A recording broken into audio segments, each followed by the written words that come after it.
আমার জীবনে একটাই দুঃখ, তা হলো শুধু দুঃখ আর দুঃখ। মাঝরাতে উঠে কান্না করি, চোখ মুছে দেওয়ার কেউ নেই। কেউ বলে না সব ঠিক হয়ে যাবে। জানি না এই সময়টা থেকে কবে বের হব, কিন্তু বের হব। কি করব, ধৈর্য করা ছাড়া উপায় নেই। আত্মহত্যা করা মহাপাপ, আর আমি অতটাও বোকা না যে এই দুঃখ আমাকে আত্মহত্যা করে। মানে কষ্ট মাঝে মাঝে এতটা একা লাগে, মনে হয় পুরো দুনিয়াতে, পুরো পৃথিবীতে আমি একা। জীবনে সবকিছু পেলাম,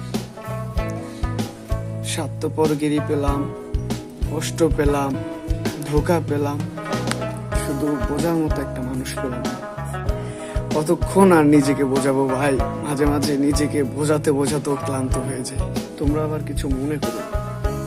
আমার কোনো ফ্রেন্ড নেই, কোনো গার্লফ্রেন্ড নেই, কেউ নেই, তাই তোমাদের কাছে শেয়ার করলাম।